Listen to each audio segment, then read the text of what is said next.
Good afternoon and welcome, everybody. This would be the Jeff Cameron Show right here on 93.3 Real Talk Radio and Warchant TV. We appreciate you joining us. Hope all is well. Good Thursday to you. Interesting show today. Alex Atkins is going to join us on the program. Looking forward to talking to Florida State's offensive coordinator and offensive line coach, as Alex is well thought of around these parts. I would venture a guess that Alex Atkins is, other than Mike Norvell, the most popular coach on the staff, and he's, for a good reason, kind of earned it. When you think about this fan base, when you think about the frustrations, and not just the losses and the ups and downs and all of that, but the consistent problems for a long period of time involving the offensive line, then you really realize how it is that somebody can be held on high when you get a modicum of good play, and he's done more than that. Florida State's gone from atrocious on the offensive line to a plus to, we think, maybe, just maybe, and I'll ask him, very good this year as a strength of the team, possibly. That's kind of interesting to say. We certainly know the offense is, and it all begins no matter what kind of offense you run with the offensive line and the quarterback. So got to have that group. You got to have that pairing, and Alex Atkins has been a huge part of that, plus him as a recruiter. Also have a chance here momentarily to talk to Ingram Smith, CEO, Battle's End. A lot of people obviously are well aware of what Battle's End has done so far for Florida State in regards to being a collective that focused on, we know their achievements. That's been well documented. Roster retention. Now there's a look into the future as they release their website today. You get an opportunity to find out how you can be a part of, if you like what they do, how you can be a part of what it is they do. And I'll talk to Ingram about what their future plans are and navigating that space. I think it's certainly fascinating, and it's really it's kind of an ever-changing environment. And so I think it's got to be kind of difficult to know what comes next, but you certainly have to be out in front of that. So we look forward to it as well. As you can tell, as we begin the show here, I am still at the house. I don't feel like getting everybody sick at the office when you go into a studio and you're on the mic and you feel like I feel in the last 72 hours, you're not doing your coworkers any favors. So I apologize. Believe me, I'm happy to be able to do the show. Happy to be able to have strong content this week for you. If you missed yesterday's show, make sure you go back and listen on Warchant TV, or you download the pod, or you go to warchant.com and read the accompanying article. We did have defensive coordinator Adam Fuller on the show yesterday, and I thought he was outstanding. As always, he was direct, and his candor is greatly appreciated. I've said that before. That is really a strength. In addition to building this roster back up to a place where Florida State can win football games, I think one of the strengths of this coaching staff, no doubt, has been transparency and willingness to open up the doors and have conversations and allow people to cover it in a way that allows us to provide context for you and information and insight as we get set to head into the spring, which we're all really excited about, and we want to carry that on today. So Alex Atkins joins us. So short of being live on the air in studio, this is the best we can do this week. I promise you, I'm angling to get better, doing the ever so boring pounding of water, sleeping ungodly amounts of hours whenever you can, mixing in the occasional article or documentary and falling back asleep. But that's what we're set to do this week on the show. And this is what we're going to continue to do today. Hello, Tommy. Hello. I suspect that if we didn't have such a lineup of great guests these last 2 days, that there might have been a best of airing on 93.3 FM and maybe some best of segments on Warchant TV. But it's great to hear the coordinators. And yesterday, you're right,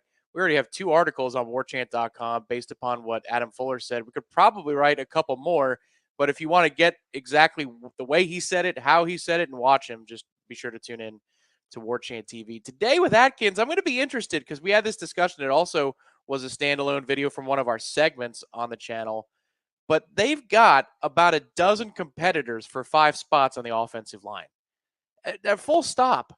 At Florida State, you have about a dozen competitors for 5 starting spots on the offensive line, and you really wouldn't be disappointed with any of those 12 becoming a starter because, by definition, they've earned their place. Mm-hmm. And 2, the base level of talent in the trenches has come a long, long way in just about 3 or 4 years. it's amazing how this was, next to linebacker, the most consistently talked about bad position group in this program. And now, when you list among the deepest on the roster, it's one of the first 2 or 3 that you have to bring up. I know that Alex Atkins, we skip over the fact that he coordinates the offense and he helps with the game plan every week an awful lot. But I think we come back to the offensive line, not just because it's his position group, but because of how fundamentally different it is to talk about offensive line play at Florida State. That's not going to get old anytime soon. No, it won't. And I think when we talk about consistency and we talk about the ability to be consistent, it all begins with the offensive line. I think that's true at every level. I think when you watch in the NFL, the Bucks are a great example. We're both Bucks fans, and so maybe you're new tuning into the program to watch the Alex Atkins interview, or you just got clued into us recently. Tom and I are both from the Tampa Bay area. We're both diehard Bucs fans. And we all know that Brady won a Super Bowl there. But really, in truth, you watch it play out, right? For all the star-studded skill positions and Hall of Famers and potential Hall of Famers that were on that Super Bowl winning team that beat the Chiefs, it was really that offensive line that enabled you to do everything. And they dominated the line of scrimmage in that football game. And they really dominated the line of scrimmage in the games that they had to have where contests were equal, where the skill positions were equal. It was the offensive line that carried the day for the Bucs and allowed Leonard Fournette to become playoff Lenny, right? And that's what that was. And I think that's true when you watch teams, look at how much better the Kansas City Chiefs offensive line was this year than last. And they go in, and Patrick Mahomes a magician, and they've got talent for days. That's true of all teams that make it that far in the postseason. But that offensive line stoned the Philadelphia Eagles front four. And you watch that and you think, oh, well, that was really your ball game. They had 0 sacks. They were on the verge of breaking the sack record. So I think that if Florida State is going to remain consistent and be able to lose players, you're always going to lose high-profile players. At the end of this year, you're going to lose Jordan Travis, which will be a magnificent loss, quite frankly, if we're talking about what he's become and what he means to this offense and what he means to this team, and bailing you out of bad plays occasionally, bailing you out of breakdowns, bailing you out of situational problems in which there's penetration and he's able to make guys miss in a phone booth. But if you're going to stay consistent and continue to win 9-10 games and put yourself in a position in the years in which you have some veteran leadership or somebody special at quarterback to maybe make a playoff run like we're hoping they do this year, it's going to be the offensive line. And so Alex Atkins is always going to be a high profile. Plus, he's fun to listen to. He's straightforward. He's a no-nonsense guy. He's a really good teacher. I'm not saying that because he's on the show today. This is stuff I've said before. We get the privilege of going to practice and listening to his coaching style. And I love it because it's all at once, hard-nosed. He's not afraid to tell you when you're wrong. He's not afraid to get after you when you perhaps or maybe not giving your best in a certain rep and you're tired. He's not afraid to tell you about technique issues. He's also not afraid to come over and pat you on the ass and tell you you're doing a great job if you've stayed consistent and worked hard and gotten better. He'll protect his guys in the press. When you listen to him and the way that he talks about that group, it's sort of like I can talk about him a certain way you can't. I love that about him because that tells players that no matter how hard your coach is on you, he's got your back. And therefore, he's allowed to be gruff, let's put it that way, because he cares. And that he has your best interest in mind. He's proven it time and again publicly. And also, those players, frankly, have all gotten better. They've all gotten better. Even the guys that don't start, that and that's something that, I really admired about Jimbo Fisher. We often bring up the negatives of Jimbo Fisher because of the way it ended, and that's fine. But one of the things that I really liked about Jimbo Fisher, and if you were grading out his strengths, this would have been one for sure. The way he treated every quarterback on the roster when it was their rep, the way he talked to them after each rep, the way that he taught them after each rep, to me, that is how a coach should be. You could be a walk-on, and if you did it right, he told you. If you did it wrong, he told you why. Now, it may not be in the most flowery of language, but you were going to be taught what was what and why. It was important to him that everybody deserved that sort of attention when it was their turn, right? And starters get more reps than backups. We get all that. But when it was your time, you were going to learn something. I think that's true with Alex Atkins big time. I watch him coach up guys that aren't going to play. They're just not going to play. Or if they are going to play, they're 2 and 3 years removed from having an opportunity to play. You wouldn't know it with his hands-on approach and the way he goes about coaching them up, in the hopes that the light bulb comes on, or that, who knows, they have a growth spurt and they put on some weight and it's good weight, or whatever it might be. Those guys are prepared because they're coached the same every day. It's going to be fun to talk to Alex Atkins, but it's also fun for us as fans and as Florida State analysts to look at the program and talk about an offensive line that gives you a chance to win every game. Yeah, there's a lot there. And what I'd say is just to paint the picture of practice, there are times when they go through mental reps with the offensive line where they're talking about either a specific opponent that's coming up, or it's almost like situational baseball drills, where the coach has the fungo bat, but he's hitting the ground balls to the infield. And he's like, all right, here's the situation. 7th inning, runner on second. Where do we go with the baseball? That kind of a thing. They do that with the mental reps with the offensive line. There's no defender, or sometimes if there is, it's a walk-on who's just kind of going through the motions, or a scout team defender. But it's like, okay, here's their front, here's our call, what do you do? Snap. And then you go through the mental reps. That's a lot of fun to watch because that gets into the chess of what's going on. Then there's also what I call like the judo of the offensive line, where he's talking about physical technique, how to use somebody's movements against them, things like that. That's just basic offensive line technique. But you learn a ton if you hang around for 15 minutes or a couple of periods when he's going through it with everybody from a vet to a younger player. And then there's the best part, which is when the offensive line and the defensive line go to work against each other in those individual drills, and you see a legend in Odell Haggins standing next to a recent legend, in the making in Alex Atkins. And after every rep, they're both silent. They both watch the individuals. And then after every rep is over, they start yelling, but they're yelling at different people and they're yelling at the same volume. And it's like they go down these divergent paths to say what the hell was wrong or what the heck was right with each individual drill. It's just a lot of fun to watch because it's a combination of the mind, but then also the physical part of it. He does it really, really well. And, when you don't do it right, it could be very uncomfortable. I've seen a couple of drills in which there's an individual player getting an individual task or technique wrong. And if you don't do it right, you do it again. You will do it again. And everybody else is going to wait.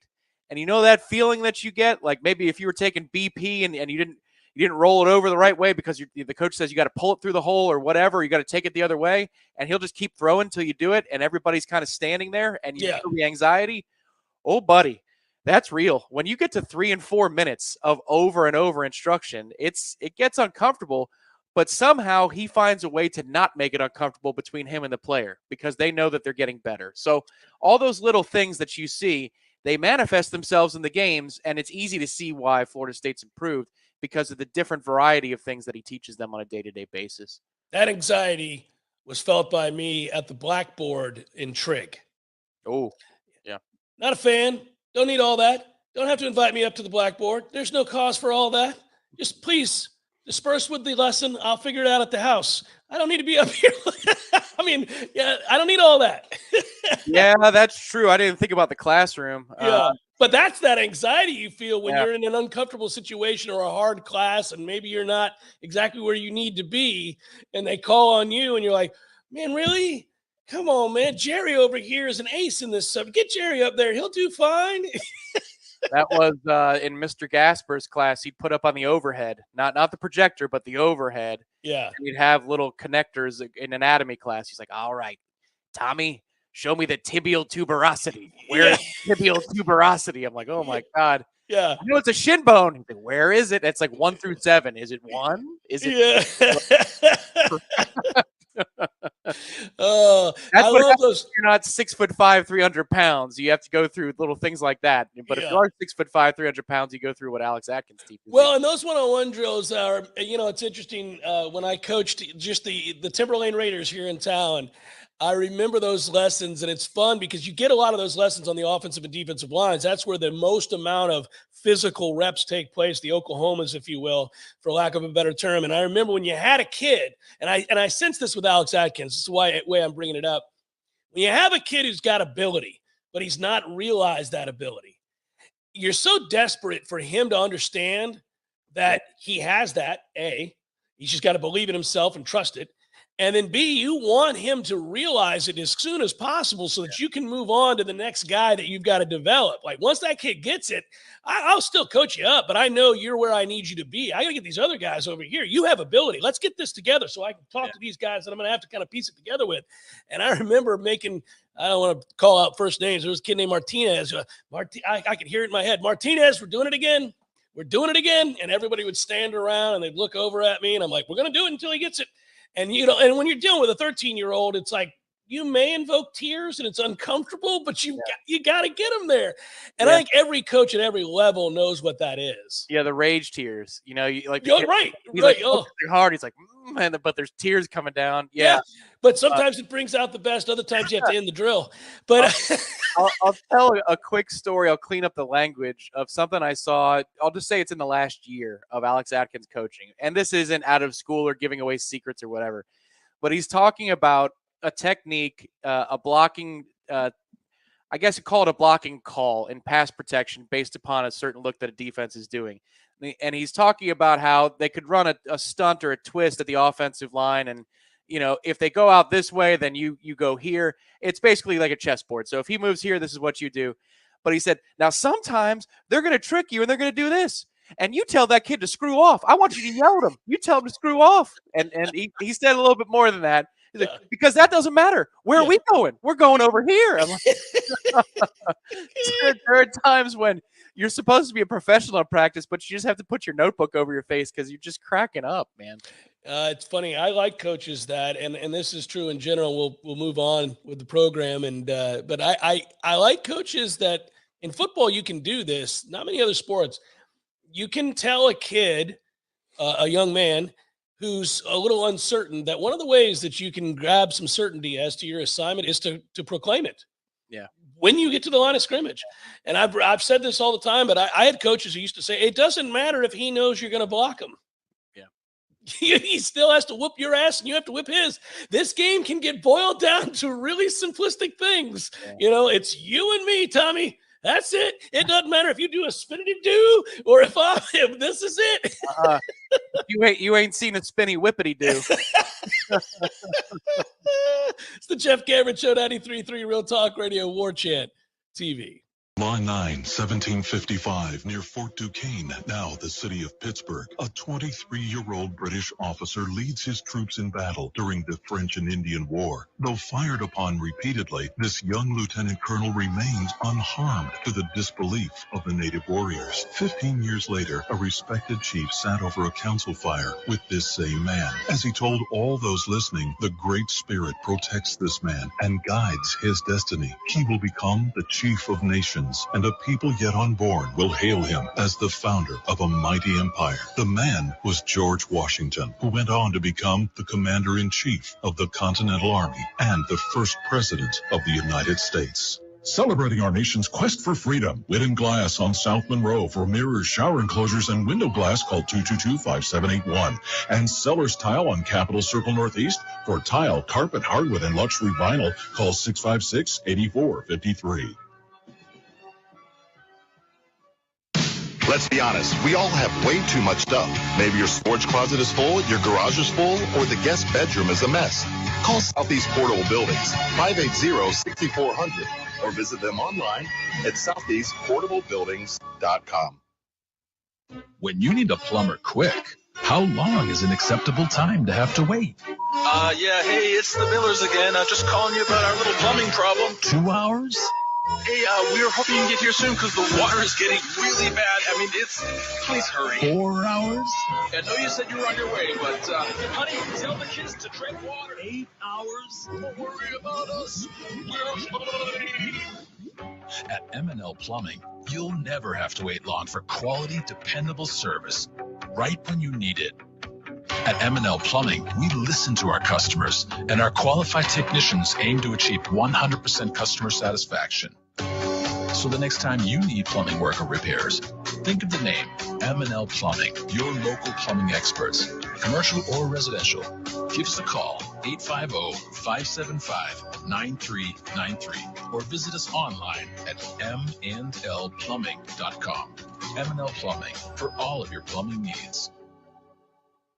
Hey, no fans, our partner ISF Inc. is a national management and IT consulting firm located right here in Tallahassee, Florida, solving the future for state governments through strategy, process, and technology. As a trusted advisor for state governments, ISF knows the importance of defining a clear and detailed strategy. Our friends at ISF can help your organization create a strategy that sets you on a path to success. ISF, your vision plus our expertise brings your brilliant ideas to life. Visit ISF.com to learn more. ISF, solving the future. Hi, this is Jamie McClenny from Trek Financial in Tallahassee.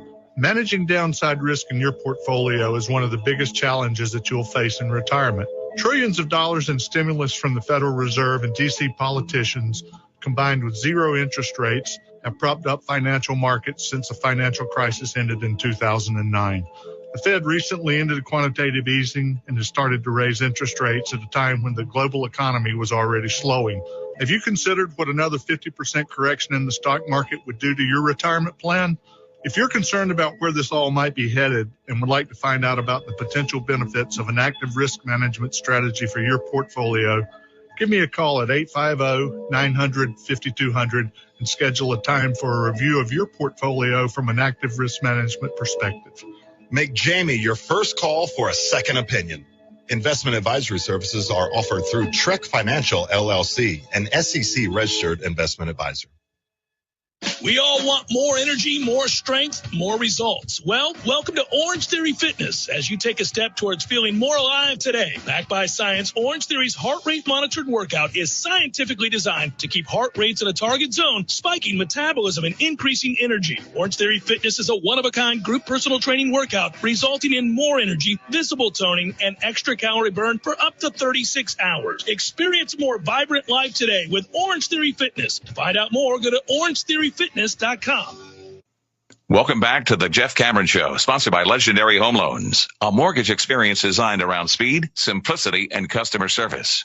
Before you buy your next home, contact our friend Shannon Young with Legendary Home Loans. Visit FSUHomeLoans.com. FSUHomeLoans.com. Jeff Cameron Show, 93.3 Real Talk Radio, Warchant TV. Look at this guy. We get to bring him in. I've known Ingram Smith. He's now the CEO of Battles Inn, but I knew him when none of you all knew him. He was this board op, rising star in the radio world at 980 up in Atlanta. And then now look at this guy. Everybody wants to talk to Ingram. The Battles Inn website is up, and we're going to talk to him about that, and you can find out how you can be a part of it. What's up, brother?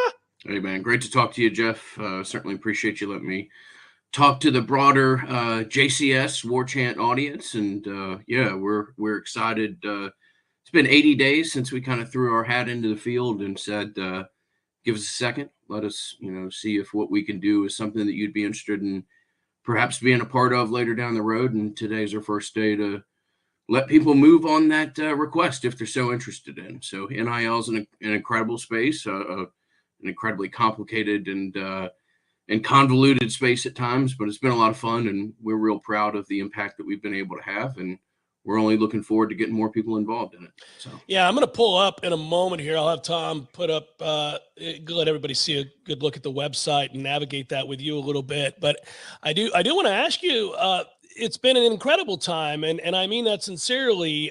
First of all, let's go back. It has been nearly 3 months. And I imagine in that time, Ingram, you've learned a lot. The organization's learned a lot. It's ever changing. It always feels like, I think, to the average fan and even those of us in media covering the team and all of the facets of covering a team, that it's hard to know what's coming down the pike amidst all the changes. And it's hard to know how to navigate that space, but you're in it on a daily basis. And you guys have obviously had an awful lot of success in a short period of time. I guess if you would walk me through these last 3 months and talk about how far we've come, and I guess project a little bit about how it is you see the Battles Inn role moving forward as a collective, and what we may see in that landscape, that space that is changing. Sure. So it's fascinating. I mean, it was just kind of a loose grouping of friends who thought, yeah, we've got a couple of the ingredients here that would be necessary for us to try to walk in these waters. So why don't we give it a try? And then we kind of identified what we thought the first market inefficiency was retention. So we wanted that to be our focus coming out of the gate. And that was, really, that was kind of an easy decision, to be honest with you. I mean, when you look at what was out there and what you had a chance to bring back, didn't take a whole lot of mental power to decide that, Jordan Travis, Trey Benson, Jared Verse, et cetera, those guys probably need to come back if you want to be good next year. So we thought we had a great opportunity to use retention as a tool to introduce ourselves, both to the Florida State fan base and the broader college football world. And, we were thrilled. If you would have told us going into that we would have been able to get more or less everybody back but Jamie, then that would have been something that we would have immediately jumped at. Now, there's a lot that goes into that, and obviously these guys have a great love and care for each other, and there would have been a whole lot of camaraderie and desire to keep that group together as much as possible. But we certainly were able to help, and the locker room and culture that Mike Norvell has built has been critical to us, both in retention and then in every other step of the NIL landscape. As we kind of get a little bit broader with it, you don't, it's easily said, and you see, not to take shots at Dabo, but if Dabo can parrot the talking lines, and they're getting pretty good and pretty widely adapted, but you don't want to win because of NIL, right? You want to make sure you don't lose because of NIL. So you don't want to go out and grab a kid only because, you can create more marketing opportunities for him than anybody else out there. That may not be a win that in the long term you want to have, but you want to make sure that you're not, losing out because what you're doing is seen as a detriment compared to that of what your peers can offer. So, we think we've been able to hit that space pretty quickly, and we've done some, we'll make some mistakes and we'll do a couple of things that we probably would have liked to have changed in retrospect the longer that we're in this space, but we're always going to, give it the old honest try. And we've got a ton of people that love Florida State deeply and are really excited to see what the future looks like. And that is the clearer picture, right, Ingram? Early on, you mentioned roster retention. It is an area you and I have spoken before off the air about roster retention and Florida State's emphasis, or I should say the Battle's emphasis on that. That's an area where you felt like early on you had a pretty good understanding of the space, right? That was an area that was safe. It was an area that was in need, obviously. You were right to focus on it, as you pointed out. But it's also an area where you can't get in too much trouble with some of the blurred lines and some of the ambiguity when it comes to NIL. Yeah, the whole conversation of trouble is an interesting one in general. I mean, if Texas A&M is going to do what they have proposed out there, then that kind of goes against some of the more prominent rules out there. And I think we're kind of quickly getting into a space to where we can look at ourselves in the mirror and be like, what, this isn't a lawless landscape, but who's enforcing it, why, and where are we going to run up against enforcement? So if you can more or less merge the NIL and an entity that has historically been looked at as, kind of part of the university athletic operating arm, then this landscape is going to look a whole lot different in 18 months or so. So I think that's the consistent here. There's always going to be change. We're just going to have to look around and be creative in making sure that we stay in the lines. But to answer your question, Jeff, and not just speak, broadly and metaphorically about the NIL landscape, we knew we had to keep Jordan. Jordan is a transcendent athlete and certainly would have probably stayed at Florida State, but Jordan was going to get an offer to, we didn't want Jordan getting to the open market. I'll put it that way. And we thought that if you could get an agreement with Jordan, that would help with each successive conversation, and that we were correct about that. And before we knew it, we were kind of got to the end of the finish line there with Jared, Fabian, and Jamie, and we're fairly confident that we were going to be able to keep at least 2 or 3 of those guys in Tallahassee, and that ultimately is how it played out. I'll pull up the website in a second. I know you won't openly disparage other collectives around the country. And I understand why. You're a professional, Ingram.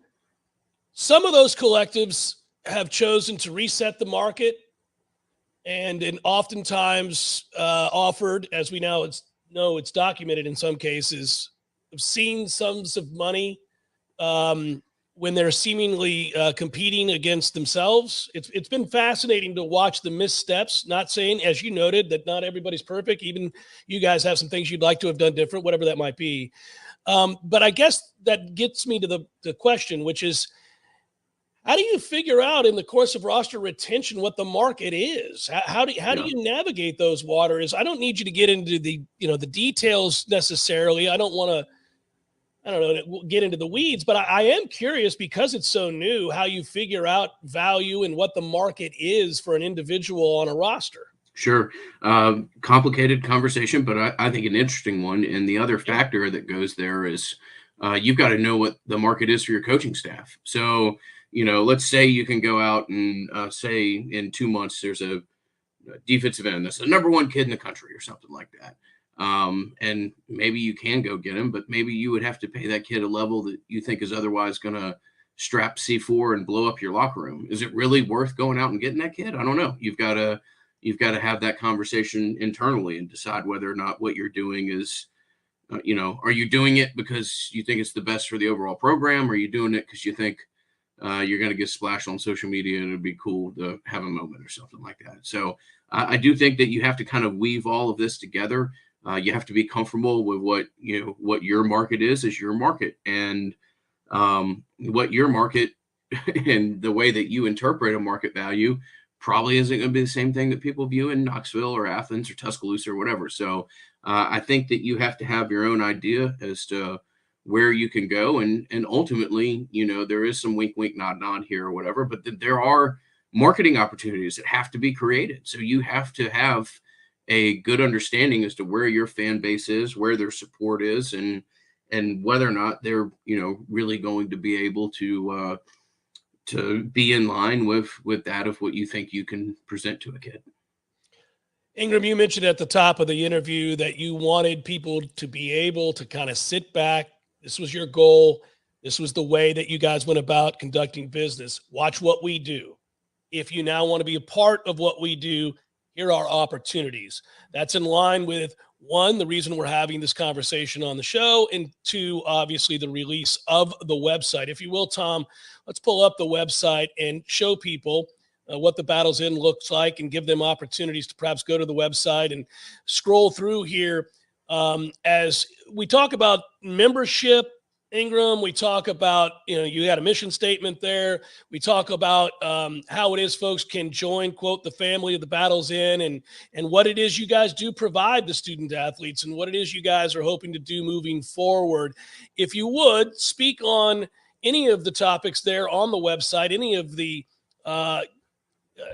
various, I guess you would say, categories by which folks can get involved in the membership benefits. Sure, absolutely. So we've got 5 different tiers that are available. There's a tier called Foot Soldier, which is $19.93 monthly, a gold level, garnet, platinum, and diamond. Gold is $100 a month, garnet's $250, platinum $500, and diamond is $1,000. You can set that up either for monthly or annual billing, and those have detailed descriptions as to what's involved, everything from a thank you note to a sideline access at a game. So there's, you can live on whatever part of the, the spectrum that you feel comfortable with, and that of what you want to get involved. We also, in addition to that, we'll have exclusive game day events. We'll have memorabilia and our own little marketplace for that. That's one of the kind of most natural partnerships with these kids is a lot of signed memorabilia that we can present over the course of the year. We'll have away game experiences. That's kind of a whole different part of the fan base, or those who, this is a broad national fan base, and maybe there's a guy in Chicago who gets to come to 2 games every 3 years or something like that, and that just because he's not in in the Moore Center 6 times a year doesn't mean that fan doesn't need to be engaged with or presented opportunities. And then we've got kind of a unique engagement opportunity tab, which we have a picture from the Super Bowl there where we were able to fly Jordan and Trey out there for an event. But that's more just kind of like, hey, how creative do you want to get with this? You have an interest in going fishing with Jared Verse or, whatever it is. So the unique engagement opportunities is just kind of as big of a dream as you want to put with it, but I think the other stuff is probably a little bit more self-explanatory. Ingram, final thing, and you didn't bring this up to me, but I know of this because I've talked to you before about it. I think one of the things that folks should know about the Battles In, I don't work for the Battles Inn, so know that this is just coming out because I think it's important. One of the things that I was worried about when we began to learn about NIL and collectives in general and how this was going to work was it had to be more than just about the money. The money is very important. The bottom line is you're not going to get kids if you don't have the money or you don't have those opportunities, whatever it might be. But also, I think being more involved in how that money is used and teaching the student athlete how best to utilize those the situations and opportunities. The Battles Inn does exactly that. I don't know how comfortable you are talking about that, but if you'd like to speak on big picture, it's not just about the money. The Battles Inn is seeking to be more than that, correct? Absolutely, and I appreciate you giving me a chance to talk about that. That is really, my co-founder's whole dream of this. Now, obviously, if you're going to play in the space that is the NIL landscape, you have to have significant resources behind you, and resources means that there's you're using those resources. So money is certainly a part of it, but we want money to only be a part of it. We want this to be more than a paycheck. We want to provide these kids with best-in-class financial advisors, financial literacy, budgeting. We really want this to be kind of the platform that these kids can use to jump into their professional life, whether that be as a 9-year pro in the NFL or whether that be as a IT analyst for a consulting company in a couple of years. This is a look. You get all your you have incredible demand. So I'm not like watering those down at all, but you get so many of your kind of organic expenses paid for as a student athlete that you're able to pair with us for a couple of years. Leave college debt-free, leave college armed and equipped with life skills that maybe just the program itself wouldn't have been able to otherwise provide. And we want this to be a positive impact, obviously, on these kids for the 3 to 5 years that they're in Tallahassee, but, to have meaningful impact on them for the next 40 years as they navigate life as well. He's Ingram Smith, the CEO of the Battles Inn. Go to thebattlesinn.com, learn about opportunities to partner with the Battles Inn if you so choose, if you like what they've done so far and where this is headed. Ingram, it's a great pleasure to talk with you, buddy. I'll talk to you again down the line. Be well, man. Jeff, Tom, whole team at Warchant, really appreciate you having me on today. Thank you so much. Thanks, brother. Take care. It's Ingram Smith, again, CEO of the Battles Inn. Go to thebattlesinn.com. We'll come back, react to that momentarily. It's the Jeff Cameron Show, 93.3 Real Talk Radio and Warchant TV. My man, Eddie. Jeff, what's happening, dude? Bears eating people all over the place. I read another article today. It's the third one in the last month of somebody getting mauled to death by a bear.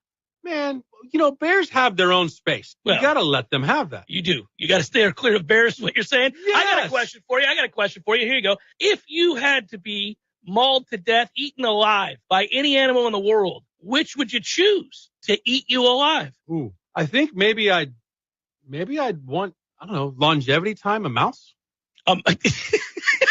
Just a slow burn. Slow burn. This thing just finished the pinky. It's been a month. I could go to work. I could still do my thing. I could probably live 30 years. I thought you were going to say great white because it'd be quick, or a grizzly. We went with mouse. Yeah, mouse. Okay. Mouse it is. Gordo's, bringing the flavor and flair of Cuban food to Tallahassee since 1996. Hey, Greg Tish here along with Matty Rowe. And you can listen to us Monday through Friday, 6 a.m. to 9 a.m. on Real Talk 93.3. Matt, we give away a couple things each week. Just a few. We've got the Florida Farm Bureau Insurance Wheel of Food. We have Give Me a Second, where we play a second of a song, and you guess that song. And we also play FLA or Nay. We have a lot of fun Monday through Friday, 6 a.m. to 9 a.m. on The Greg Tish Show. Think that's enough? We can talk about our feelings. There's a lot. The Greg Tish Show, Monday through Friday, 6 to 9 a.m., only on Real Talk 93.3.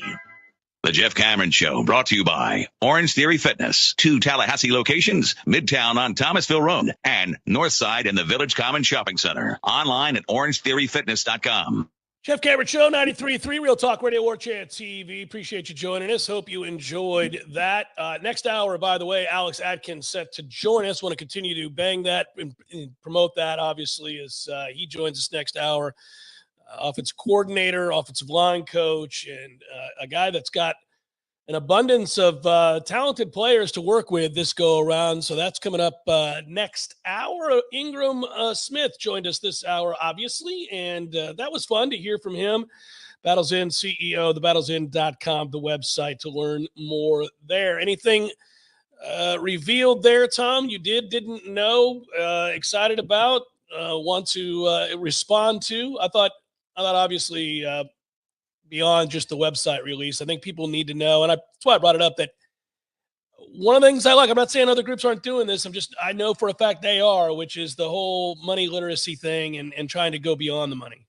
Yeah, I just hope that the players take advantage of that particular advantage. When we were kids, all of us, not athletes specifically, we were all invincible. And sometimes you think that you'll figure it all out. But when you are exposed to, and by the nature of a collective or a booster community, the people that are at the top of that booster level, on that side of it or in the collective, if you're the group spending the, couple grand a month, you likely are a successful business person or successful in some realm that you can share that knowledge with somebody who is just beginning whatever their career is going to be. And it's tough at 19, 20 years old to hear anything from anybody. But, if you're an athlete who's going to be joining a collective and you have somebody who's made lots of money and has been very successful telling you a thing or two that could maybe speed up your career, including the basics like financial literacy, hopefully they listen to that. But the interesting thing to me in that interview was just you kind of got a peek behind the curtain as to what their approach was for this offseason, which is this is a domino effect. And the most important domino here is getting Jordan Travis to return to the program. And to do so before he has an idea to hit the open market. That phrasing I thought was interesting as well. We got to make sure it sounds so much like free agency at the professional level, which is we got to make sure that we know he wants to come back, but that we can reach an amicable agreement with him before there's whispers from the outside, because Jordan Travis is a talent who would have been sought after by a lot of programs on the outside for a one-year run at a playoff berth or a national title. So just to hear the philosophy of how they went about their retention plan was fascinating to me. Remind you a little bit, going back a ways for people who can do this, Russell Wilson was at NC State, and for whatever reason, they were iffy as to how much they wanted him to come back at that time. I believe Glennon was the backup, right? Is that not correct? Mike Glennon was the backup, Yeah, Glennon was the backup. And they thought they had something special in Glennon when, in fact, something special was their starting quarterback. Now, it was a different era, but off to Wisconsin is where Russell went, and they were stuck starting Mr. Glennon. And you go back and you think about those kinds of situations is what I'm getting at, where had NC State had the wherewithal and had the landscape been different, they would have realized that prioritizing your do everything, all everything starting quarterback is how the dominoes fall in your favor. And clearly that's what we're speaking of here with the Battle's End effort to make sure that you get Jordan Travis back into the fold, because from there, much of what happens next hinges upon that kind of commitment from the starting quarterback, meaning the other players are watching very closely what it is they're returning to. And what they're returning to is the college version of Superman at quarterback after just 1 year of transforming who he is. There's a thought that he'll get even better, and that he's potentially going to be even better. And you would want to be part of that. If you were a wide receiver, if you were a running back, if you were an offensive lineman, hell, if you're a member of the football team of any kind and you had an opportunity to go elsewhere, you'd like to really measure what it is you're leaving. And what you would have been leaving is potentially the opportunity, certainly described by us numerous times, to be a college football playoff team because of a Jordan Travis. So that domino fell early on because of their emphasis on roster retention. I thought, too, the second part of that, the insight we got about really kind of figuring out what is the market. And I think that has got to be, I don't know this for sure. I have had some, it's obvious just from that interview, I have had some conversations with Ingram in the past, but I think it's very, very difficult for a lot of these programs, unless you just have an open checkbook like Texas A&M does and some others. If you have an open checkbook, well, it really doesn't matter if you overpay, because your money is no object, as they say. In the end, it does matter, though. It does, because you can fracture the locker room. I agree. Yeah. Yes, but then you could also, there's going to be a point at which, if you're investing in a collective, that you, as the investor, are done. You're like, I'm done with this. Well, yes. You're speeding up the process of that if you set the market in a bad way, a precedent for yourself in future years. Because, as this thing develops, the agent and the agencies that represent these players in college football are going to be better at their jobs. And, perhaps they'll be professionally certified. That's something that's going on right now, is like there's this battle between professionally certified agents who aren't being used, and family members or friends or people who aren't qualified are instead negotiating and brokering these deals. And that's why you're seeing these wild outcomes. But as the agent and the representation gets better, if you put a bid out there for Jordan Travis, and this isn't the real dollar figure, but you say, man, we can't afford to not have him, give him $5 million. Right. Well, then the next kid that's in that position is worth at least 5.2 or 5.5. So you've only sped up your process of saying, no mas, I'm out of here. That's the hard part, is you're setting a market in so many different ways against the competition, but then against yourself. And you got to be very smart before you make a decision, and very sure of yourself before you decide to put a dollar figure next to somebody's name. But I will add one other thing, which is when it comes to influencers on the social media side of things, that is a very well-established market in popular culture. Correct. You have X number of followers or whatever it is, likes on whatever page you have, be it IG or TikTok or YouTube. That is worth just a flat dollar rate per post or per video or per message, that they can take a look at that and say, all right, well, here's the base value on the social media side. But then when it comes to the athletic side or the representation of a fan base that has a footprint throughout the Southeast, that gets much more difficult to quantify. Yeah, and by the way, that's one of the reasons why we note all the time that most football players are low on the rung of the ladder when it comes to major big-time corporations and companies deciding to sink money into them as a face for or an advertiser for their product. They don't have 1 million followers the way that the gymnast at LSU does, the way that we in our own backyard. Yeah, Janet Castellanos. That's right. All right. Yeah, we've had multiple soccer players that have come through here that have had a global following. So that is different. When you have something like that's worthy of investing in. Most college football players don't have that at all. And even really talented elite college football, you could be 2-time all ACC, all SEC, whatever it might be, middle linebacker, 50,000 followers, maybe. Right. I mean, so you don't see that. So it's fascinating figuring out the market and listening to him talk about that and watching these collectives, those that have gotten it wrong, really wrong publicly, been obviously duly noted at the University of Florida where they've butchered this and really looked foolish. Miami, when you talk about resetting the market and you're negotiating against yourself and you're doing something that nobody else would do out of sheer desperation to matter, which they haven't in over 20 years, you watch the folly in something like that, and therefore you watch very intently your own collective saying, let's not be that. Yeah. Let's not do that. First of all, Florida State can't afford to do that. We don't have endless money. This is not Notre Dame or Texas A&M or schools of that ilk where if they screw it up, I equate it to the Yankees. If the Yankees screw up in free agency, they just signed the guy that they didn't sign before who's now proven to be the right guy with the Pittsburgh Pirates or the Kansas City Royals or whomever, and they think nothing of the fact that they swung and missed on the wrong free agent and gave him $100 million. Most franchises can't do that. Most football programs can't do that.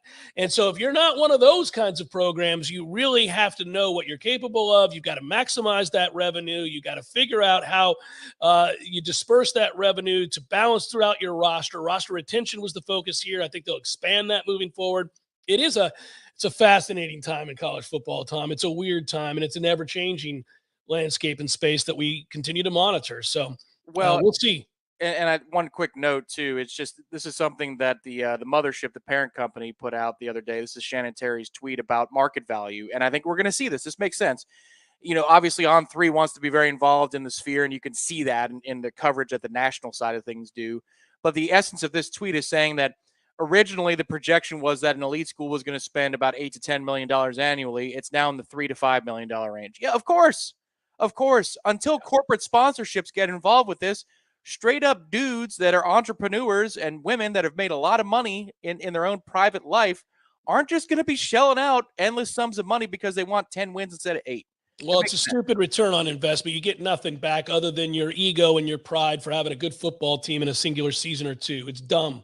You can't shell. I said this right from the get-go. You're going to give, what, $9 million, $30 million, $25 million in a year. What do you get back in return? Hey, my team's good. Great, good. What are you getting long-term? You're going to do it again next year? You're going to do it the year after that? That better be an executive suite for life with an open bar for life, you know? And some other things. I mean, I've got to tell you what, I mean, goodness gracious. I mean, I wasn't, hey. Hour number 2, forthcoming. Alex Atkins going to join us. Jeff Cameron Show, 93.3 Real Talk Radio, Warchant.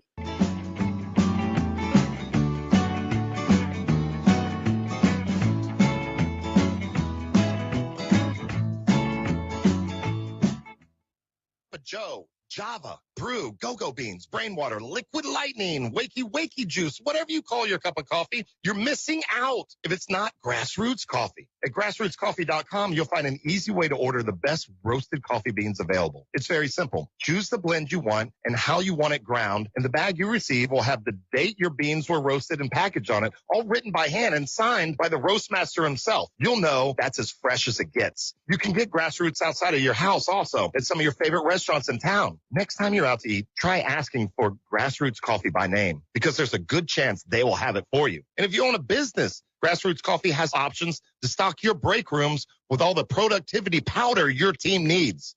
Plus, like some other options that you'll find at work, Grassroots Coffee actually is a part of our community. Get to grassrootscoffee.com today and get yourself a treat. Some locally owned, locally roasted, and locally loved Grassroots Coffee. Conferences to call away. 222-7722. Heating and cooling is the job we do. Parker Services.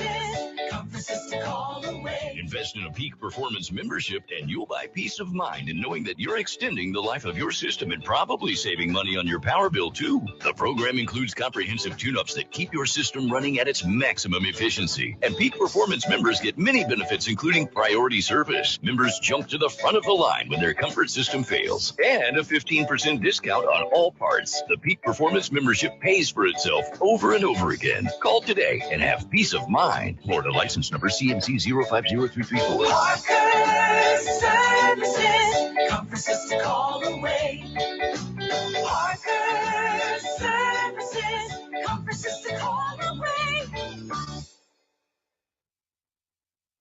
Whitten Glass has been taking care of families since 1945. Experienced, reliable professionals who offer only the best, like Whitten's top-of-the-line bath enclosures. Eye-catching storefronts are a specialty at Whitten Glass, and they provide precise installation. Whitten Glass, Tallahassee's first family in glass. Online at whittenglass.com. Call 850-222-5781. There's fun to be had every night at the Corner Pocket. Take home prizes on Trivia Tuesdays and Beer Bingo Thursdays. And kickstart your weekend with Martini Fridays. Plus happy hour runs every weekday and game day specials every time the Noles take the field. Watch all the best games at the Corner Pocket's Vegas Wall, featuring 560 inches of flat screen TV heaven. Oh, really? The best food, the best drinks, and the best place to watch all the games. Tallahassee loves the Corner Pocket.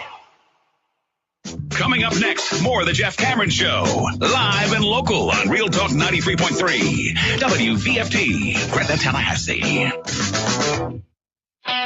The latest betting odds and live movements from Vegas. This is your action update.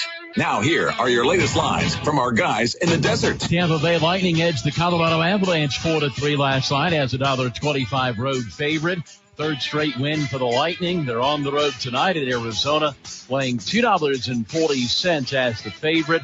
The Coyotes plus 200, 6.5 flat, the total. SEC basketball today. Florida Gators a 10-point home favorite against Ole Miss. 137.5 the total at the O'Connell Center. The Gators have dropped 3 straight to fall to 13-12 of the season. Florida State on the road at Clemson as a 10-point underdog. 146.5 the total at Little John Coliseum, for the Tigers of 112 of 13. Sign up now for your free VSiN subscription at vsin.com/subscribe. For more sports betting news and information, go to vsin.com. Mike Son at Real Talk 93.3. Cookie wants to be a professional wrestler. I'm Cookie Serratos, and I'm 11 years old. She also wants to win all the medals. That's why Cookie and her family make every day count, squeezing out her best with Go-Go Squeeze. Okay, Cookie, let's break for a Go-Go Squeeze. Go-Go Squeeze Fruit on the Go pouches are a nutritious snack made from 100% fruit with no sugar added. Go, Cookie! Because when you nurture your kids, you squeeze out the best in them. Squeeze out the best with Go-Go Squeeze. Not a low-calorie food. Products range from 11 to 13 grams of sugar and 60 to 70 calories per serving. The spring preview event has arrived with 50% off everything at Banana Republic Factory, now through Tuesday, February 21st. Discover fresh styles for the season, rooted in denim and utility. Explore more at your nearest Banana Republic Factory store or online. Attention small business owners. Did you know you may have overpaid your payroll taxes during COVID? A 10-minute call to Omega Accounting Solutions could save you thousands. Call 800-300-9ERC or visit OmegaTaxCredit.com. The weather is unpredictable and can cause issues around your home. Weston Trawick provides commercial, residential, and industrial electrical wiring services, yearly inspections on fire alarms, portable generator sales, and so much more. With 24/7 emergency service and repair, Weston Trawick will be your calm in the storm. Give them a call at 514-0003. Weston Trawick, professional electrical services day or night. Visit online at westontrawick.com. This is Ken Wondergem, owner of Gem Mazda Tallahassee. I'm happy to say that our lot is loaded with brand new Mazdas for the first time in over 2 years. But hurry in for the best selection while the value of your trade is still high. Get adventurous and connect with nature in a new 23 Mazda CX-50 all-wheel drive at Gem Mazda, where you get the highest quality of service and care. Gem Mazda, Capital North from West Tennessee Street, and always open at gemmazda.com.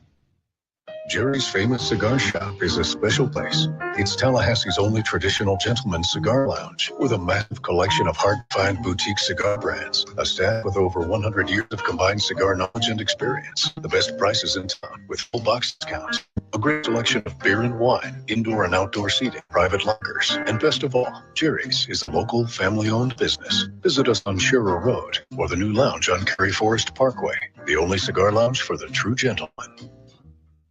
We all want more energy, more strength, more results. Well, welcome to Orange Theory Fitness as you take a step towards feeling more alive today. By science, Orange Theory's heart rate monitored workout is scientifically designed to keep heart rates in the target zone, spiking metabolism and increasing energy. Orange Theory Fitness is a one-of-a-kind group personal training workout resulting in more energy, visible toning, and extra calorie burn for up to 36 hours. Experience a more vibrant life today with Orange Theory Fitness. Find out more, go to orangetheoryfitness.com.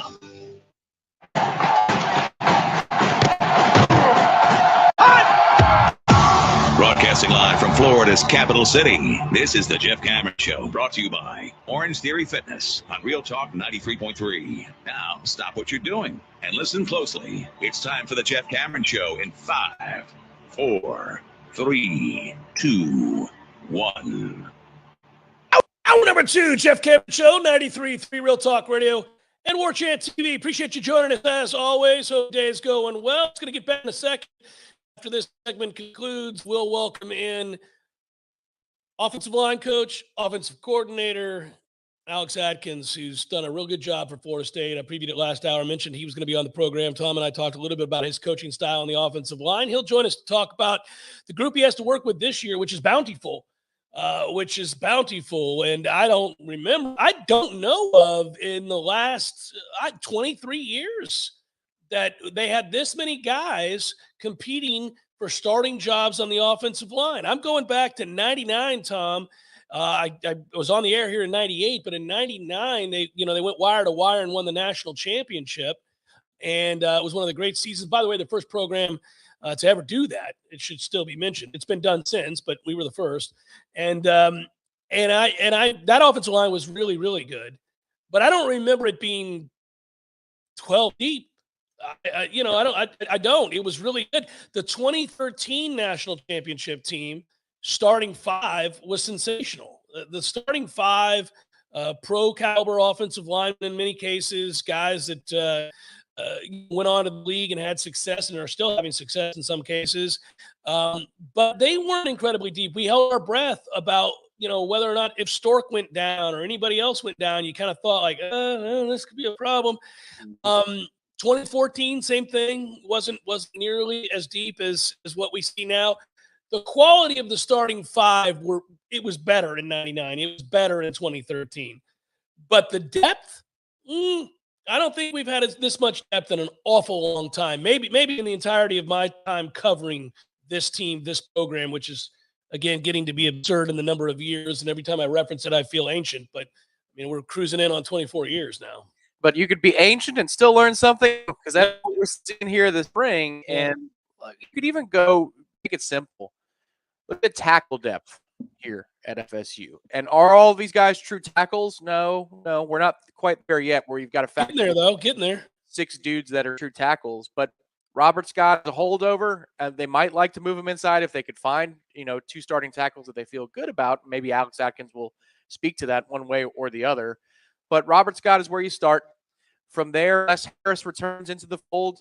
Jazz Turnetime played a ton of right tackle for us last year. They wanted him at guard, but we suffered an injury, and so he played a lot of games at right. From there, though, it gets quite interesting because you could play Byers, the transfer, one of the transfers that came in at tackle. Darius Washington is an emergency guy. You got the young pups, Julian Armella, which is somebody who was getting important reps in the fall, especially by midseason. And he was, I think, second on the list of the 2 deep. I don't know that was actually the way it was going to play out if they had an injury, but he was listed on the 2 deep as the second guy. Then you've got Jalen Early or Daughtry Richardson. They liked Early as the season went along, late in the season, if you will, pardon the pun. And then Lucas Simmons, the true freshman, is absolutely at 6'8", 307, a true tackle prospect, even unlike Armella. Like, this dude is out of a factory. No, he's an NFL tackle prospect, like potential if he plays well and puts on strength inside, first-round pick. Correct. So just looking at those guys, and maybe 1 or 2 of them shifts in to play guard. I mean, you could see as many as 3 of them, Bless or Robert, Vince, they have answers that they like on the outside. But you're talking about 7 guys that are vying for 2 tackle spots. Man, most of the time we had 4 guards and a guy that is tall enough to be a tackle, but not athletic enough to be a tackle. And it's like, this is what you have. Now that is just on the outside for the battle of those 2 jobs.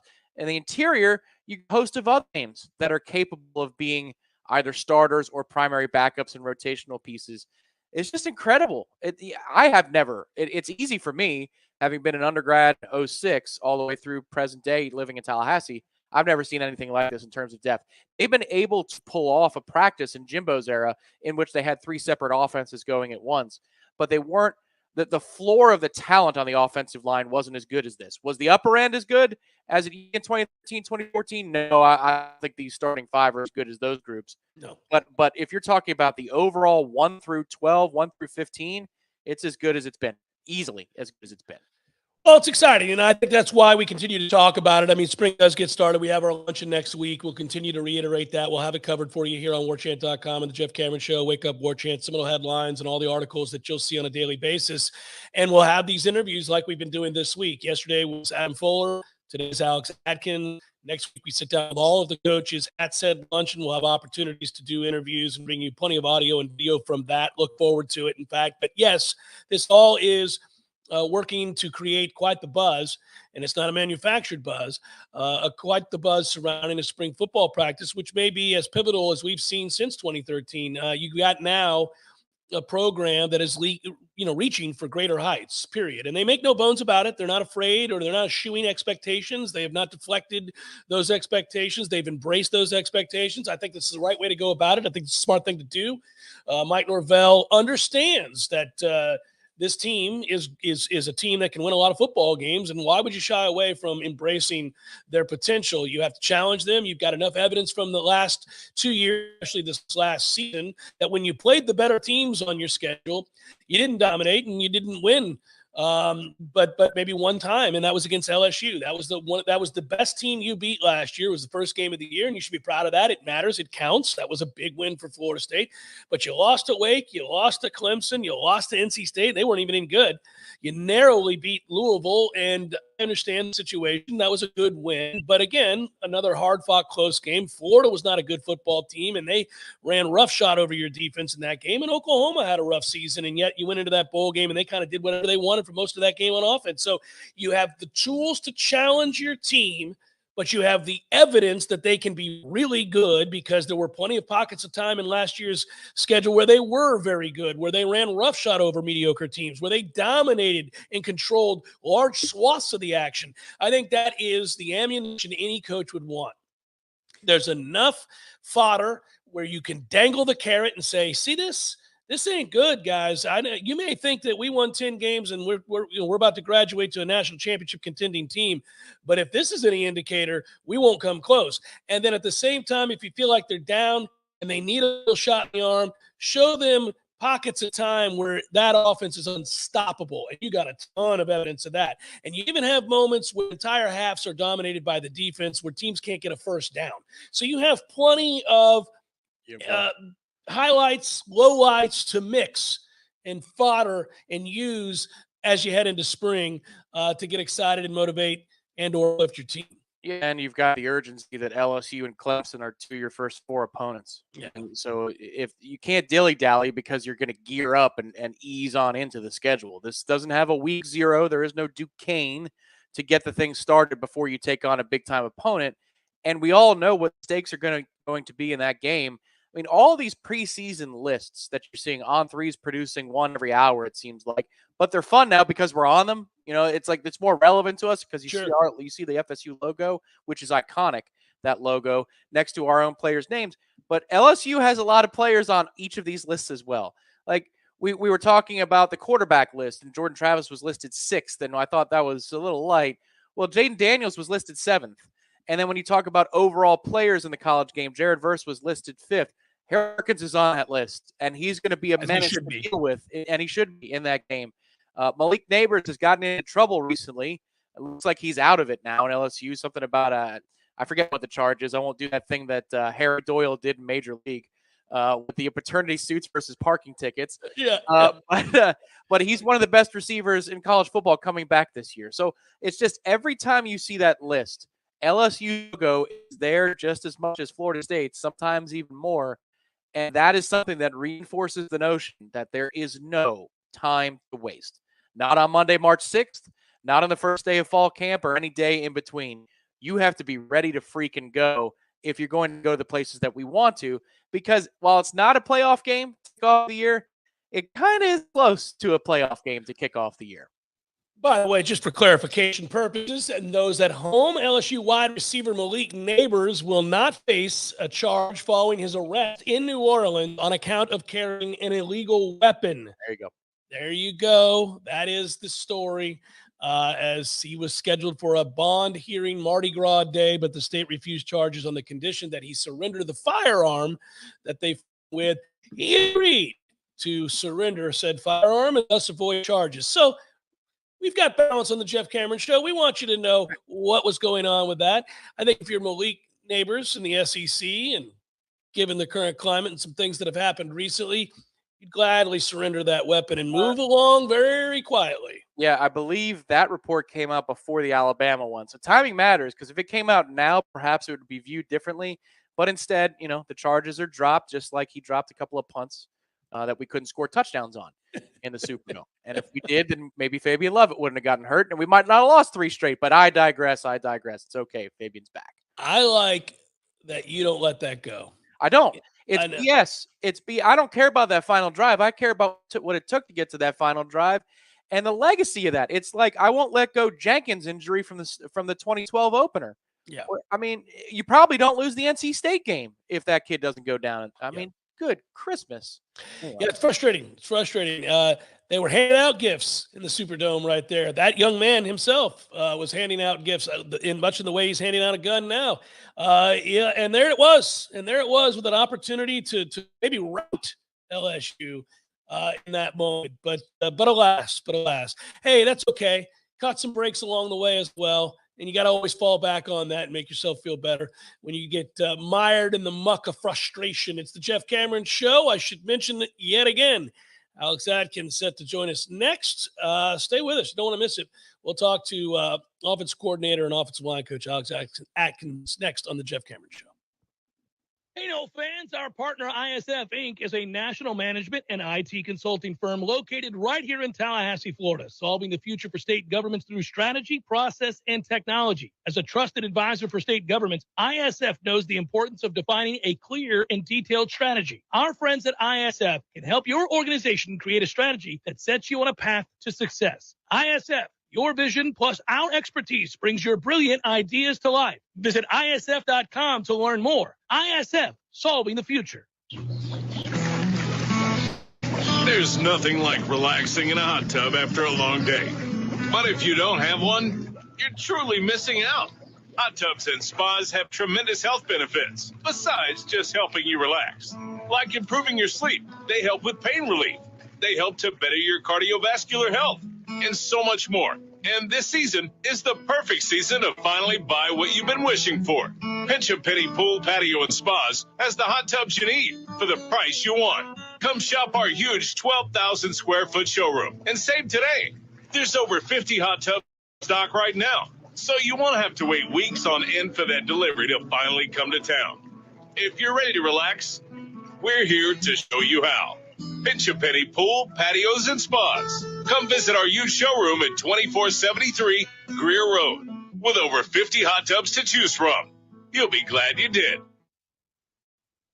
July 9, 1755, near Fort Duquesne, now the city of Pittsburgh. A 23-year-old British officer leads his troops in battle during the French and Indian War. Though fired upon repeatedly, this young lieutenant colonel remains unharmed, to the disbelief of the native warriors. 15 years later, a respected chief sat over a council fire with this same man. As he told all those listening, the Great Spirit protects this man and guides his destiny. He will become the chief of nations, and a people yet unborn will hail him as the founder of a mighty empire. The man was George Washington, who went on to become the commander-in-chief of the Continental Army and the first president of the United States. Celebrating our nation's quest for freedom. Whitten Glass on South Monroe. For mirrors, shower enclosures, and window glass, call 222-5781.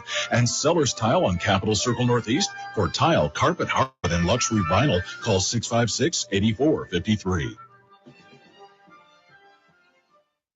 So let's say you're considering buying a new home in the current climate.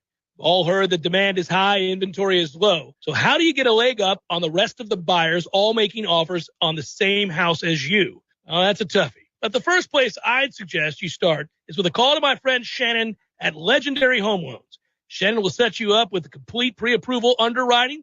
This used to be an upgrade, but nowadays it's got to be standard. You want to get your offer on a new home pushed to the front of the line, you need a TBD full underwriting approval from Legendary Home Loans. You'll shorten or even remove your financing contingency, and the sellers will know that your offer is real and ready to go. It's tough out there these days, folks, so why not have the advantage of a proven winning team in your huddle?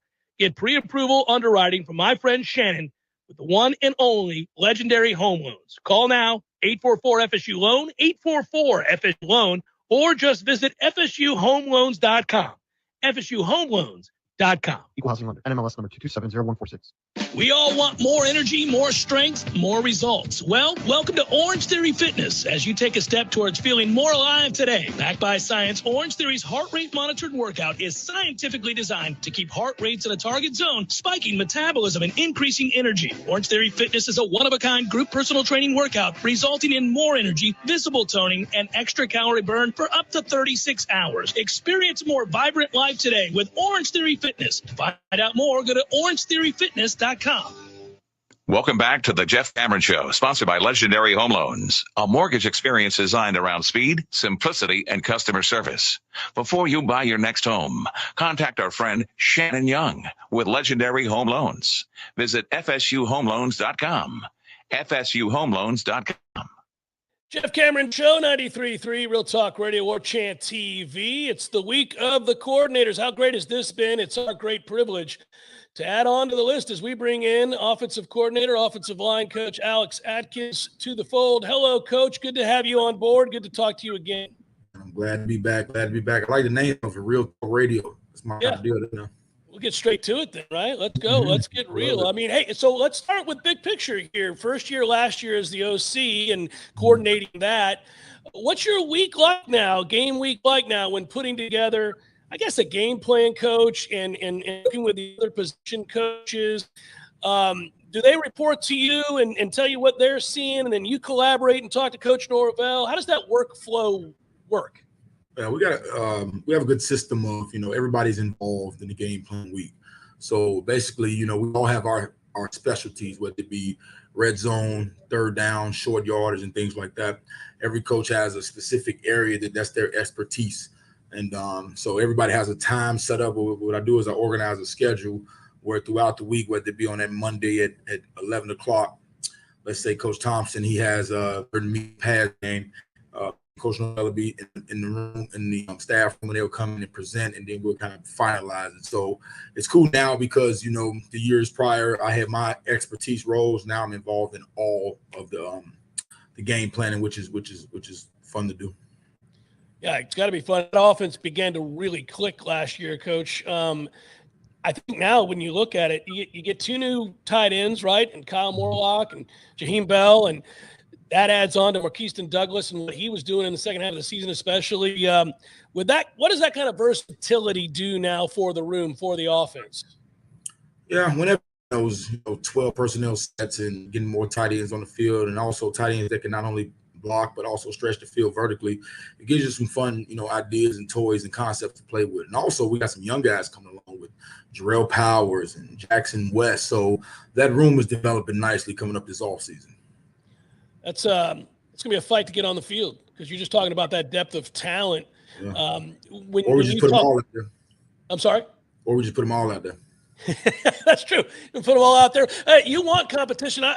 Eventually, I'm going to get to the offensive lineman, but one of the things that stands out, we get to head into spring, and why I'm so enthusiastic to be able to provide context for my listeners is that, and I was saying this yesterday with Adam Full, and I said it with Mike Norvell last week, you get competition and a depth of competition, quality competition at almost every position this year. Obviously, we know who the returning quarterback is. Really, there's depth, quality competition throughout the roster. Yeah, and it should be like that. I mean, we're going into year 4. We're pretty much the same offensive staff, same philosophy, same standards, a lot of same guys on defense. So we're getting to the point where all that work and investment and all that kind of stuff is starting to get to that point. So, it's good to have, but, as we're moving forward and taking that next step, I mean, that's what we need to have, and that's what we should have. What do you want to see when you go into a spring camp, Coach? Do you have a checklist of things that you would like to have resolved by the end of the spring to know before you head into fall camp? I've got this, this, and this, and I feel good about this. Or do you not look at it that way? Do you look at it as it's wide open? Obviously, coaches are always going to talk about breeding competition. I'm just kind of curious about a checklist in the spring. When you have this much talent and you're seeking that balance and you're looking for that competition, what is it you're looking to accomplish throughout the spring? Spring is about development and understanding. We want to, we're in that drills right now. We're in our tour duty process of, understanding toughness and fighting through and seeing guys kind of reach just incremental growth every day of what they can become, whether that been from a starter that's been a starter for 3 years, or a guy that's fighting just to get off scout team. It's just basically development and then a knowledge of the offense and the schemes and the concepts, and then just basically memorizing the flashes so their reaction time is faster. So it's just a complete, evaluation, development, understanding of the knowledge, everything. And basically, it's not like, I like what you said, like the depth charts and things like that. Like we do walkthroughs that we're allowed to do. I tell the guys, I don't care who's out there as long as it's 5. I don't particularly care who's out there. There's no depth chart. There's no 1, 2, 3. I don't care. As long as 5 people show up, I'm good. So now they kind of challenge them also to jump in there. Like I tell them, I don't care what receivers jump in, as long as when the grouping is in, we got the right amount of people out there. So you go out there and go get those reps, because that's not the focus at the moment. The focus right now is making sure we're developing.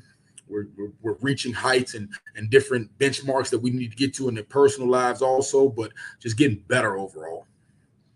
Coach, I've had offensive coordinators and head coaches who are offensive-minded tell me that one of the ways that they knew their quarterback was progressing and had figured out maybe the offense or the playbook was when they had to ask the right kind of questions.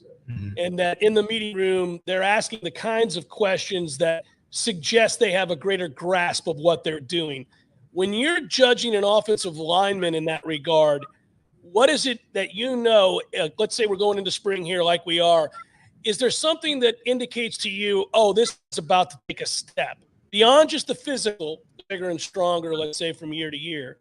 Do you hear something like that, like the right question, or is he doing the right things that tells you this is a player that has an opportunity? Absolutely. I look at it as a toolbox. It's my job is to give them the basic tools. If you need, your screwdriver, your flathead, your ratchet set, the basic things when you first walk into a tool store and you're your first time going to Home Depot or Lowe's, or your first house you just bought, you're excited. So you go get those foundational sets. Then as you get deeper, you might say, that requires a different wrench.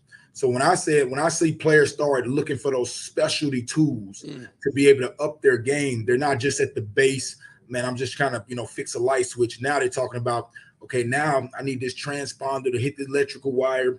Like, it's deeper into it. That's how the progression is being made, where they're going from being a football player to basically they're not just a football player. They're going into more that this is the way of life. Like, I want to be an expertise at my craft. I want to master my craft.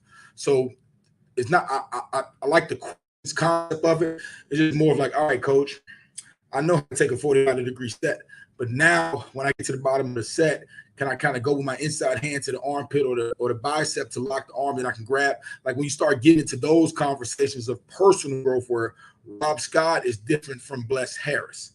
So those two, both, they get the base coaching package. Now, how they up their games individually? How do they become masters of their craft? So we want to give them that first starter ratchet set. We want to give them that first starter screwdriver set, and then they want to go get electrical tools, and they want to tear down walls. And so when you see that progression of those light bulbs going off, like, man, I can do more with this, is when you cooking with some good food now. Are you handy with a recip saw? No, not me. Not your boy. All I know about is these third and ones. I'm sorry. Better. Yeah, given the analogy and the metaphor, I thought, man, my man's handy around the house. I got to see what he does. The only thing I'm handy with is making sure that I ain't in the way.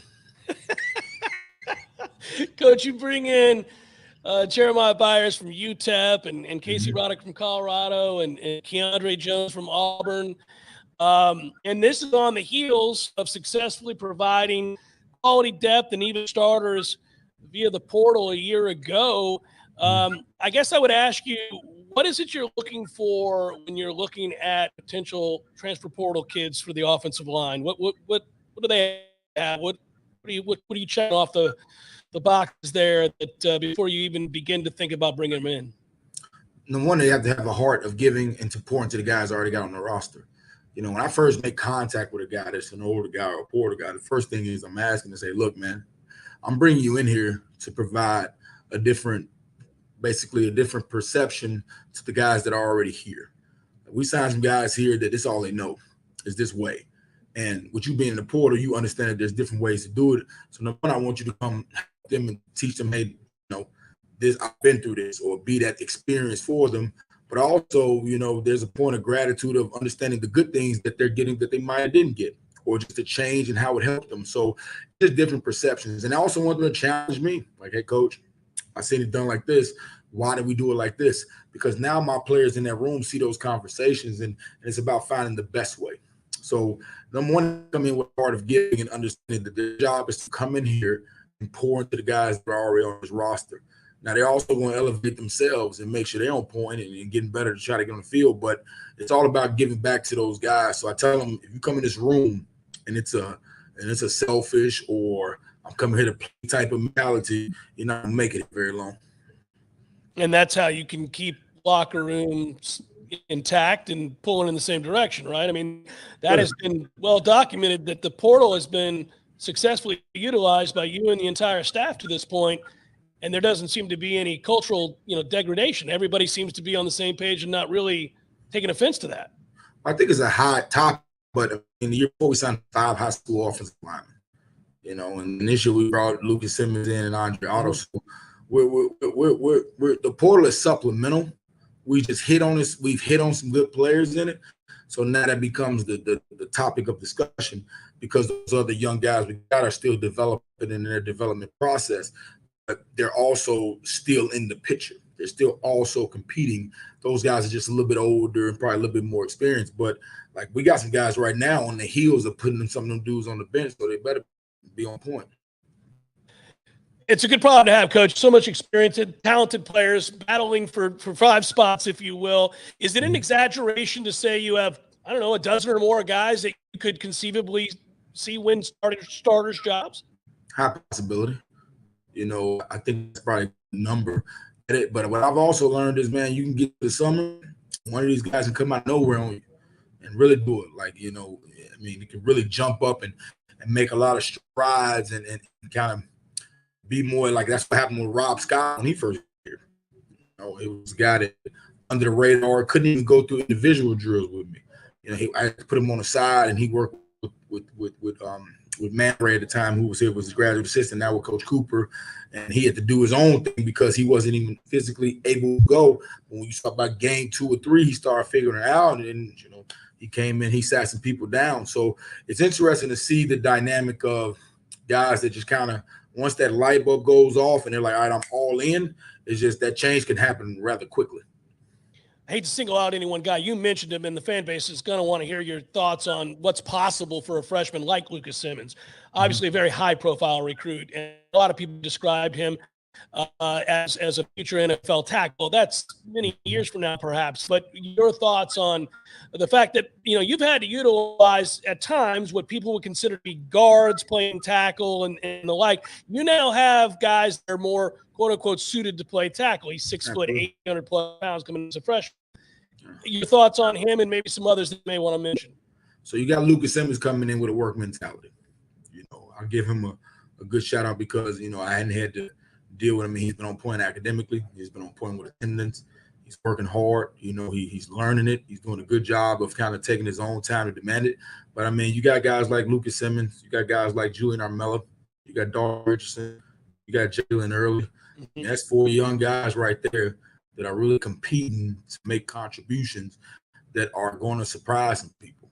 Those guys are really dedicated to it right now. They're working hard, and the competition that we brought in has kind of upped their elevation of focus. So, it's going to be fun to watch. I always tell them it's like Drake. We're going to see. It's good to talk to you, Coach. I appreciate you making time for us today. I'll see you up there on the football field. It's going to be a fun spring. Be well, good sir. Talk to you soon. Appreciate it. All right, take care. It's Alex Atkins, offensive coordinator for Florida State, also offensive line coach. Got a bevy of players to work with as we head into spring, and a lot of talent. Should be a lot of fun to document that as we move forward. Jeff Cameron Show, 93.3 Real Talk Radio and Warchant TV.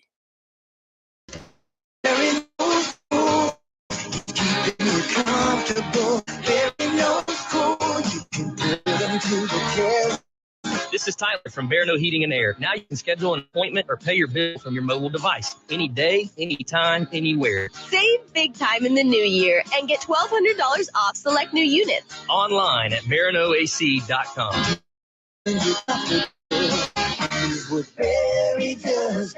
Florida license CAC 1816-186.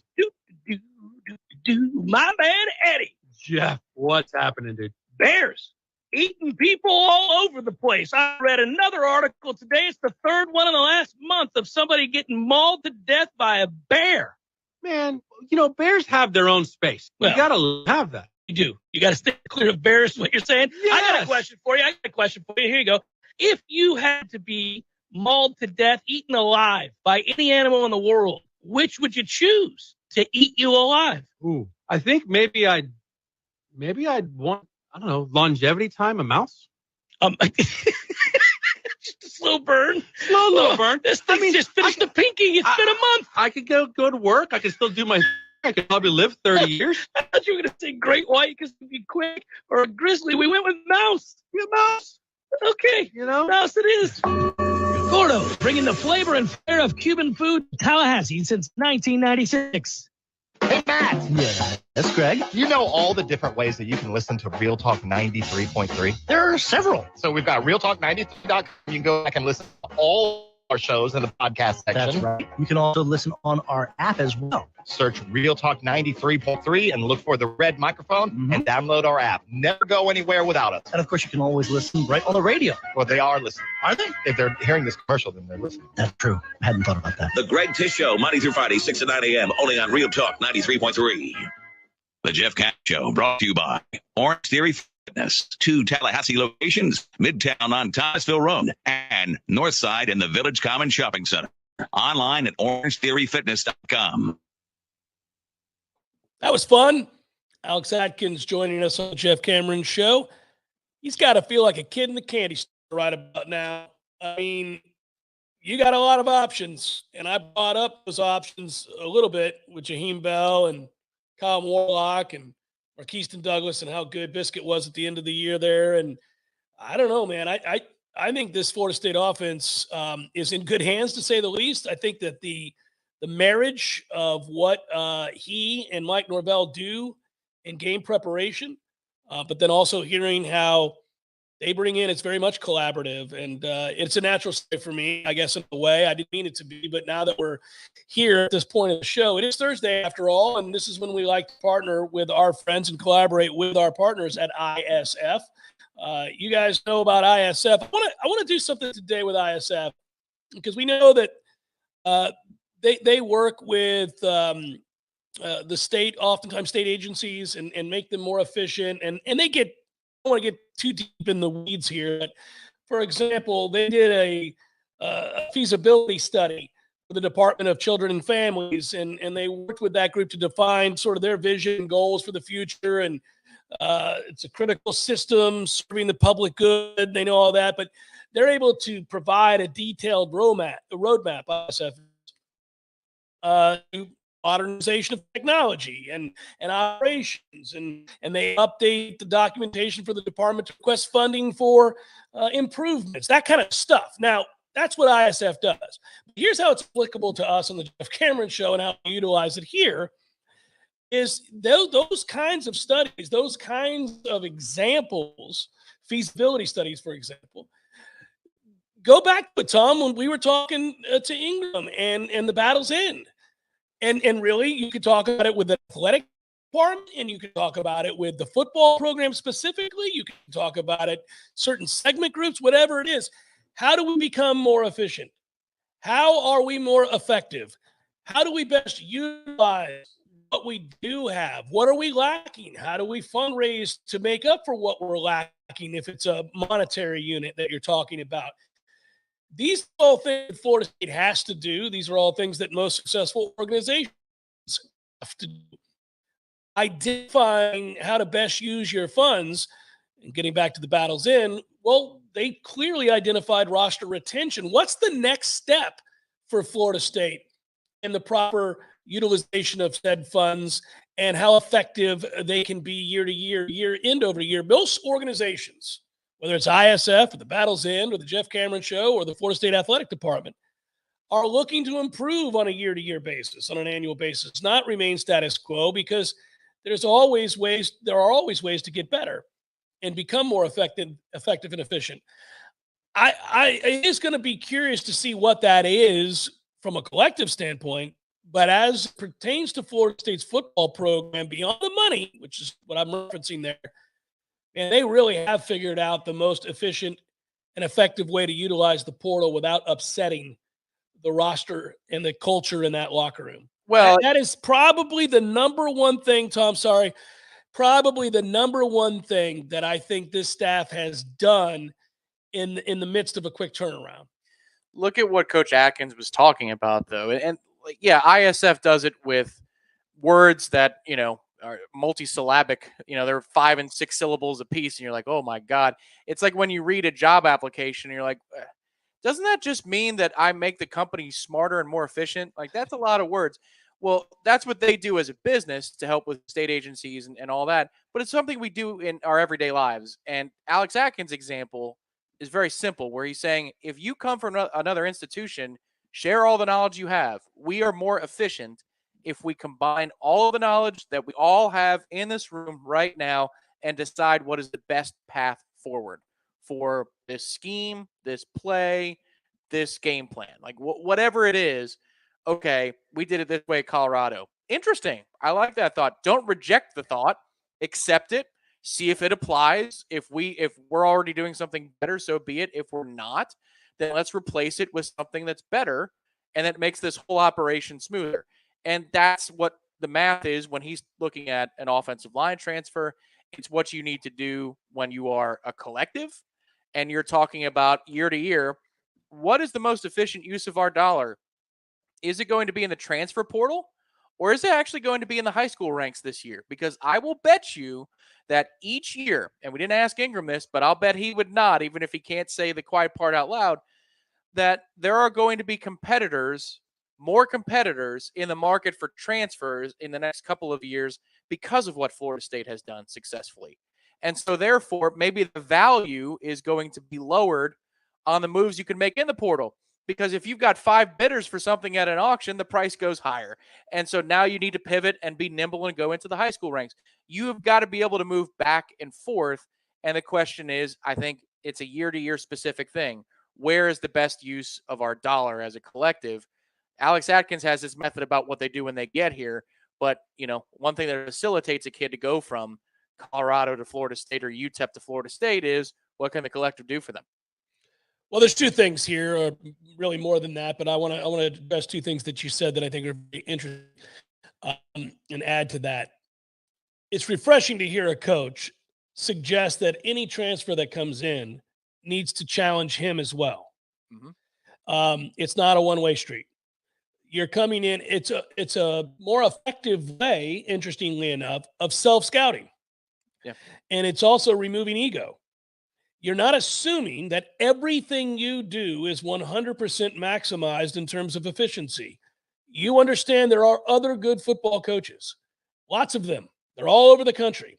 And if you get a kid that comes from a program, and Alex Atkins knows this, he was at Charlotte. If you get a kid that comes from another program, maybe a lesser tier program or one that hasn't had as much success or doesn't have as much cachet, it doesn't mean he didn't learn valuable lessons from his coach. And I think to have an open mind in that way to suggest that they can only aid beyond the physical, but also in the film room and in the meeting rooms and the kinds of questions you ask is incredible, because that speaks to, again, always wanting to get better and becoming more efficient and self-scouting and doing that self-scouting not only within the group of coaches, but within the groups of players that you bring in. That's huge. It's another plus in that category of many pluses for Alex Atkins as a coach in the way that we evaluate him and continue to learn about him and his process. As far as the second part of that, there is an efficiency question and a market question within the collectives beyond just what is the value of this player that is on your roster. It is also position by position. What are teams finding to be a greater asset and more difficult to build? So, for example, it is a lot harder to find an offensive lineman or a defensive lineman that is of the skill set that will play in the league and can dominate the line of scrimmage and project that out. It's a lot harder to find that in the portal. Those guys go quick and they are expensive. Mm-hmm. Mm-hmm. If you find an elite defensive lineman as in a game changer, and they did not know Jermaine Johnson was going to be a first-round draft pick. If Georgia had known that, they would have never let Jermaine Johnson walk. Right. That was a mistake, and we took advantage of it. It's a mistake that's understandable that Georgia made because they have a bevy of really good players who win in the first round. Yeah, they win the title anyway. So and they had 15 guys go. So, it can happen that Jermaine got lost in the shuffle when you have an embarrassment of riches. Most places easily identify that they have a first-round pick on the offensive line or defensive line because they're rare. And you don't find a lot of them, folks, in the transfer portal. You find them in the high school ranks. You find that game changer that dominated in high school, has the body type, and projects in the next 2 years to be a dominant starter in your league, and by year 3, he's off to the pros. Because, again, There's so few of those guys looking to leave. The schools aren't letting those guys leave. So now you have to allot more money that you're going to spend as a collective on those kinds of players, as opposed to a receiver, a defensive back, or a running back. So you're going to say this guy's worth more because of the position he plays and the level he played at, as opposed to we can get 17 players as how many defensive backs have we just rolled in here from the portal? Some have worked, some haven't. None have been dominant players, but you had some really good players. Jamie Robinson being one of them. So you can seemingly find defensive backs. You're not finding a ton of all-world offensive and defensive linemen in the portal. Let's hope Florida State just did. But it's going to be interesting to watch. And anyhow, how you allocate your funds, how you value each position, even within the realm of the transfer portal, is fascinating. We're learning more and more all the time. Who's worth more and why? That's something that Ingram said in the previous hour, which is like, what's the value of our coaching staff? I find that interesting. And I don't know if he meant this specifically, but here's how I take it. Alex Atkins' reputation keeps getting better and Extraordinary as an offensive line coach. The coordinator thing is growing, and he's been a coordinator elsewhere before he got to Florida State. So that's worth pointing out. But when it comes to the position of the offensive line and what he's done to improve what has been awful and a laughingstock here at Florida State, has people around the country taking notice.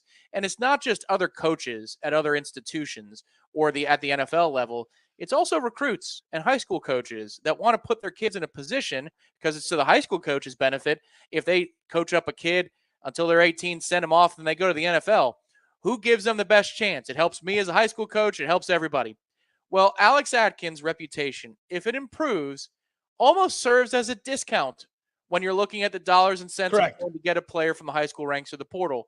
Because when you are the best, or you are among the best at what you do, people will take less in order to get the knowledge that you have in your brain to make them better. It won't cost you $1 million. If you had a god-awful offensive line coach and you needed to revamp your offensive line, it's going to cost you hundreds of thousands of dollars more to fit up that line with better players. Yeah, I'd almost argue you couldn't do it. Because there are too many options of really good offensive line coaches and systems. Correct. The only way it's possible is to overpay. Yeah. But if you've got a badass, then, if it's an offer that's 10% less or 20% less than another contender, I'll make more money in the long run, is what the kid is going to say. And the kid is going to be advised, and he's going to be advised rightly so. It all comes down to dollars and cents, but the better you get as a coach, the more value you have. So I don't know if that's what Ingram was driving home a point for, but I could see where that's an application that, again, you're talking about efficiency, and every dollar matters for a collective budget and all that kind of stuff. The better you are as a coaching staff, the cheaper the player is going to be, because they need you. Well, and Mike Norvell has proven to be invaluable in that way as well. Players respond to his pitch. Players respond to his methodology. Players respond to his energy, his focus, his intensity. They've said it every time they get interviewed after they sign, when they had equal opportunity to play at programs that had more success and had been more established in the last 5 years. Why did they choose Florida State? Out of the 5 offers they had, it came down to Norvell and the vision that he projected upon their game and their futures within this program. But also, Tom, listen, we've had this conversation. It's always nuanced. It's not one thing or the other. What I find fascinating and interesting is that I believe in the era of NIL, and we'll see what regulations are coming down the pike and if there's uniformity down the line.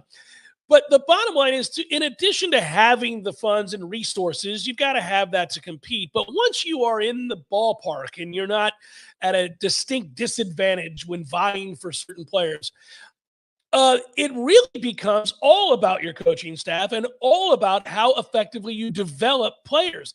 It's not enough to just pay a player to come play football. Lots of teams will pay a player to come play football. Am I going to be put in a position to succeed, as in I want to play in the league? Well, that only happens not with money being offered you, but the ability to develop you, to find out what it is you do best, put you in a position to succeed and get the most out of your skill set, and further develop areas of weakness, for example.